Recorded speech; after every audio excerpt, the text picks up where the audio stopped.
Сәлем достар, сіздермен Индира. Бүгінгі тақырып қарым-қатынас. Қарым-қатынас деген кезде бірінші бізде Алламен қарым-қатынас және өзімен қарым-қатынас. Осы мәселе өзімен қарым-қатынас үнемі қазақтарда артта қалып жатады, өзімен қарым-қатынас, яғни өзіңді ешқашан жамандамау. Мен осылай жазып қойғам, барлық қарым-қатынас туралы не істеу керек, өміріме енгізу керек нәрселерді жазып қойғам.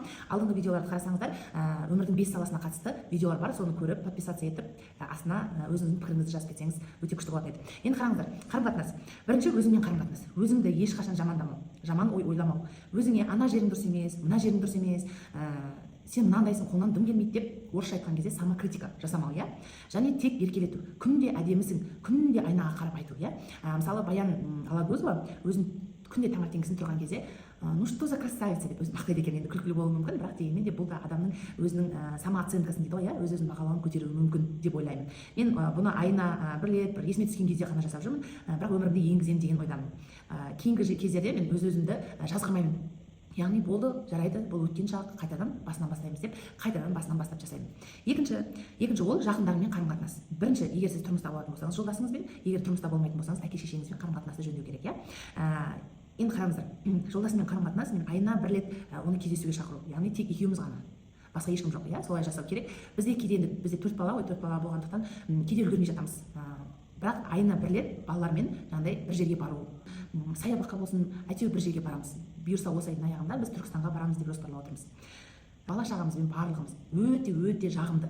Біреу өте күшті әсер береді, өте күшті әсер береді. Үйге келген кезде бала-шағаның алдынан жүгіріп шығады, анашым деп бетінен сүйеді. Сен оны таңертең көрсең де, бәрібір жұмыстан қайтқан кезде, шаршап барған кезде балаларын құшақтап, жолдасың бетінен сүйіп, қалай болды жұмысың деп сұраса өте күшті деп ойлаймын, сіздерге де солай деп ойлаймын. Және таңертеңгісін және кешкісін қайырлы таң, қайырлы түн тілеп күнде құшақтау. Енді бұл кішкентай әрекет болса, оның жасаған әрекетін, жолдасымен қарым-қатынасты реттеп жатырмыз, оның жасаған әрбір іс-әрекетін мақтап отыру, сенің қолыңнан келеді деп айтып отыру, ол басқа адам үшін өте маңызды деп ойлаймын. Жарайды, енді осы жол болмай қалды, бірақ тағы да жасап көрсең болады деген сияқты, Содан кейін шүкіршіл болуды үйрену. Оны ешкімге жамандамау. Менде енді кейде болатын, жамандап қоямын, мойындаймын. Оның қолынан келетініне имандай сену. Және сену, просто сену, жай ғана сену, күнде өзіңе қайталау. Сенде қиындықтар болып жатыр, бірақ сенде бәрі күшті болады деген сияқты, Сосын басқаларға оны мақтау, өзі жоқ кезде де. Және өзіңе ұнағанды да ашық айту. Оларға бірден айтуды үйрену, Өйткені олар түсінбейді. Намек дегендерді олар жаңағыдай ым-жым дегеннен нөл. Арасында бағалы сыйлық жасап тұру. Мен 3 айда бір, 6 айда бір жасау мүмкін. Былтыр мысалы туған күніне өзіне ұнайтын 80 мың тұратын балықты аулайтын бір аппарат сатып алып бердім. Оны өзім де түсінбеймін қандай екен, бірақ маған осы ұнайды деп айтты, мен алып бердім мысалы. Ол да меніңше қарым-қатынасты жақсартады деп ойлаймын. Содан кейін қызықты болу, өз-өзіңе қызықты болу бірінші. Сол кезде сен басқа адамдарға қызықты болсын, өзің қызығушылығың болу керек, Мысалы біреулер дораманы көру қызығуы мүмкін, Біреулер жаңағыдай тіккенді ұнатуы мүмкін, біреу сурет салғанды ұнатуы мүмкін. Өзіңнің қызығушылығың өз-өзіңнен айналысу керек. Сол кезде ғана басқа адамдарға қызықты боласыз. Өзіңнің ортаң болу керек. Ол сенің жоспарыңмен бөлісу керек және тыңдау керек. Яғни бүгін бір қонаққа баратын болсаңыздар, мен міндетті түрде әйелімнен сұрайын, бүгін оның ешқандай жоспары жоқ па деген сияқты, Айтпесе, ой, барамыз, давай деп келісе салмау керек, Сіздің де өзіңіздің жоспарыңыз болу керек, қонаққа баратын уақытыңыз болу керек, Соған сізбен бірге ол да бөлісу қажет. Содан кейін балалармен қарым-қатынас. Енді мен балаларым әлі кішкентай, бала туралы күшті ақпарат беремін деп айта алмаймын, бірақ дегенмен мен мына жерге 8 пунктты жазып қойдым, 8 бөлімді жазып қойдым. Осы бөлімдерді мен өміріме енгіземін деп. Бұлардың барлығы 100%, 100% бәрі күшті орындалып кеткен жоқ, бірақ дегенмен де бірте-бірте істеп жатырмын, Бірінші, балаларға қателігі үшін ұрыспау, келесіде қайталамау деп ескерту, Дұрыс болмаса дұрыс емес деп айту. Сен оңбаған ақымақ, сен солай істегеннен кейін солай болды деген сияқты емес. Сенің бұл жасаған іс-әрекетің өте ұят нәрсе болды деген сияқты. Оның іс-әрекетін жамандау керек, өзіне емес тұлғасына тиіспеу керек дегім келген. Екінші, таңертең және кешке құшақтап қайырлы таң, қайырлы түн тілеу. Мен бұны үнемі жасаймын. Тұра ғой балапаным, қайырлы таң деп, сабақта келгеннен кейін құшақтаймын және жатар кезде тағы да құшақтаймын. Бұл қаншалықты дұрыс бұрыс білмеймін, бірақ өзімнің аналық инстинктім арқылы жұмыс жасайды.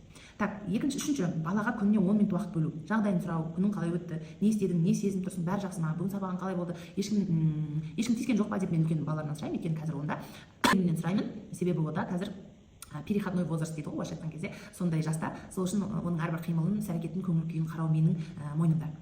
Содан кейін төртінші, тәртіпке үйрету, төсек жинау, өз заттарын жинату, әркімге өз міндеттерін жүктеп қою, еңбекке баулу бір сөзбен айтқан кезде. Яғни аяқ киімді Айзере сен жина, жаңағыдай киімдерді сен бүкте, Димаш сен ананы істе деп сөйтіп бөліп қоямын. Бірақ енді кейде жасайды, кейде жасамайды. Енді бала болғаннан кейін баланың ісі шала ғой. Дегенмен де тағы да қайталап 10 рет 20 рет сөйтіп айтамын енді оған, енді сөз жоқ, пока жасамағанша жасайды, бірақ кейде шала жасап қояды, тағы да жасатамыз. Сөйтіп енді бұйырса жақсы бала тәрбиелеп келе жатырмын деген ойдамын, білмеймін ол жағын. Так, бесіншісі, тазалыққа үйрету. Күнде іш киімдерін, нәскилерін ауыстыруды қадағалау. Тістерін жуды ма, жумады ма қадағалау. Өйткені бізде ең бастысы тіс, ол тез құртылады, әсіресе балалардікі тәттіні жете ұйықтап қалады, содан кейін тіс құрты пайда болатын. Сондықтан үнемі күнделікті кешке жатарда тістерін жудыртамын, және күнде іш киімін ауыстырып дәрет алдыртамын. Міндетті түрде аяғын, өйткені аяғын жуамыз, өйткені сол жерлер көбінесе тез иістеніп кір болып кетеді, және гигиенаны сақтау маңызды. Апта сайын тырнағын алу, шаштарын алдырып тұру, өріп тарап тұру деген сияқты, жуындыру міндетті түрде. Және алтыншы, сезімдерін тұншықтырмау.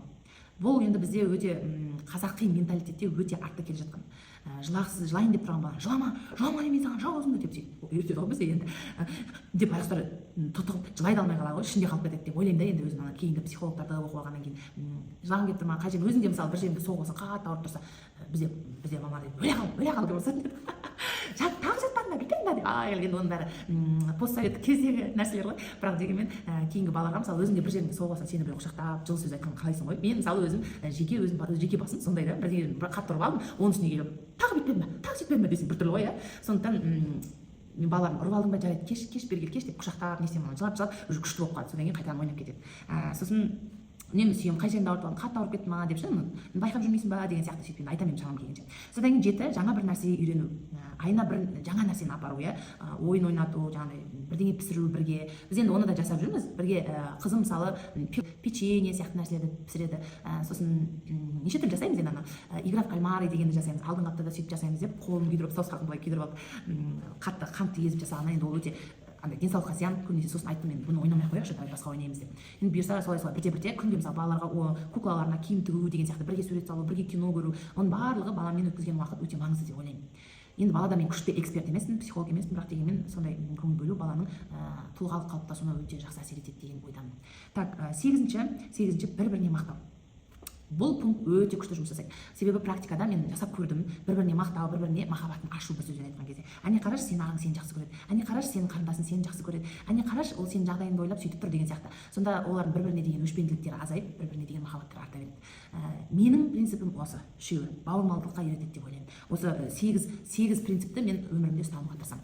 Енді бұл видео көп болып кетті. Ұнаса лайк басып, комментарий жазыңыздар. Чао.